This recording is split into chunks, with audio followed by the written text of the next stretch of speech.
Nossa conversa hoje aqui no estúdio é sobre política externa e relações internacionais. Recebemos o professor de Relações Internacionais da PUC São Paulo e FAAP, Davi Guimarães, autor do artigo A Nova Diplomacia Templária, publicado nesse recém-lançado livro Brasil em Colapso. Estamos também com o professor Gilberto Marcos Antônio Rodrigues, coordenador do Programa de Pós-Graduação em Relações Internacionais da Universidade Federal do ABC. Sejam muito bem-vindos, pessoal. Obrigado. Muito obrigada pela presença. Quero começar com o Davi, falando sobre esse texto que você publicou, então, no livro, que fala um pouco sobre essa figura de Ernesto Araújo, o chanceler brasileiro, né?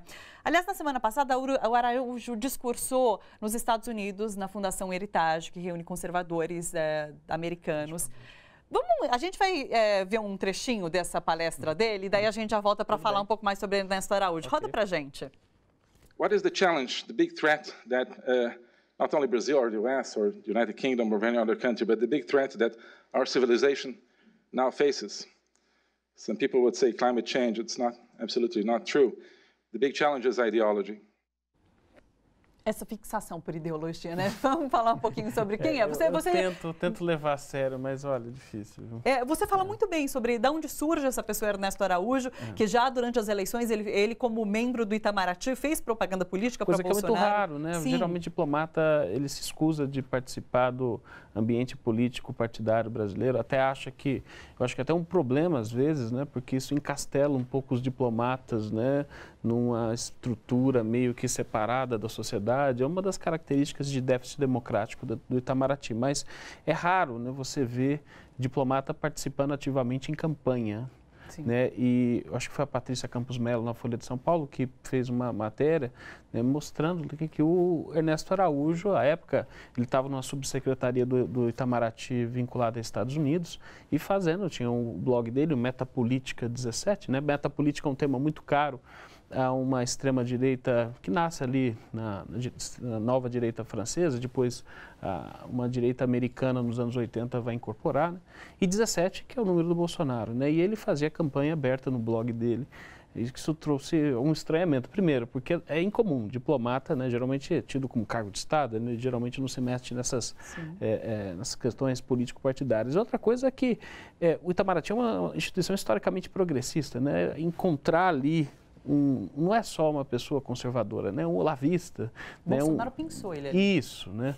Ele já vinha circulando, né, em alguns circuitos próximos ao Olavo de Carvalho desde 2016. Então, foi alguma coisa particularmente curiosa, né? O fato, ele chamou atenção. Né? Ele ter participado do processo eleitoral, ter feito campanha aberta para o Bolsonaro e esboçado essas ideias, né, que são muito próximas aí desse grupo ideológico que, né, antiglobalista, né? E eu preferi utilizar um tom de humor que eu chamei de diplomacia templária, nessa, como eu disse agora no discurso, vontade quase que quixotesca de tentar salvar o Ocidente da destruição pelo marxismo cultural, pelo globalismo. Então, isso está em alguns autores dessa extrema-direita, ele vem reproduzindo isso, né?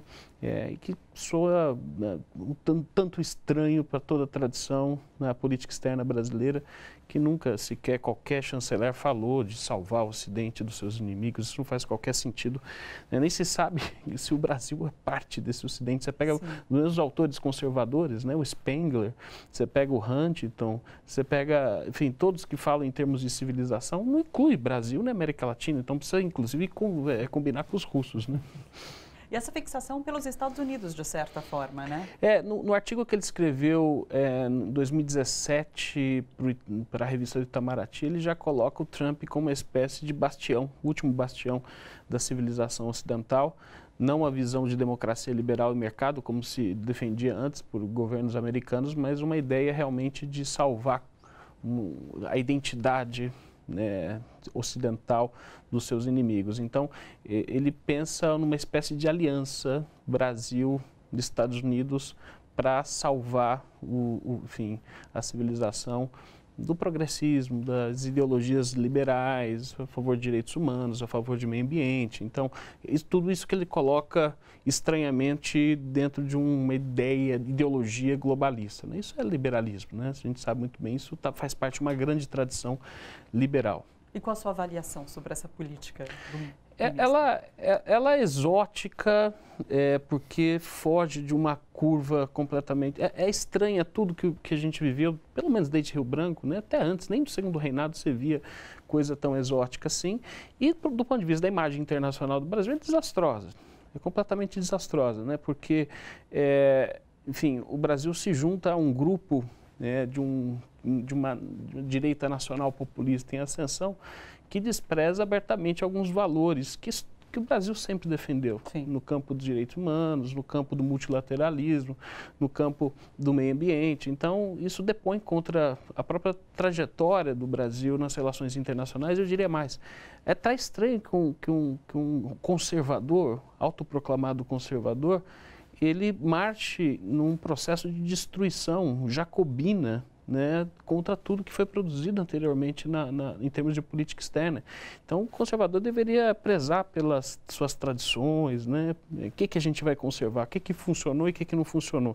Então, não tem nada de conservadorismo, né, tem uma visão radical e destrutiva de uma tradição de política externa que tem funcionado no Brasil, né? Claro que tem problemas, mas existe uma tradição que funciona, né? E o Brasil é internacionalmente reconhecido por sua tradição diplomática. Sim, essa marcha destrutiva que a gente vê em várias áreas, não só na Exatamente, o Itamaraty, né? É só uma das áreas em que a gente vê a marcha da insensatez a galopes, né?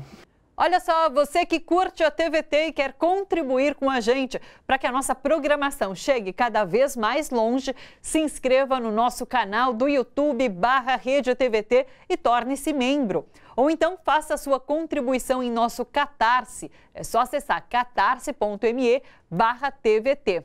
A gente agradece.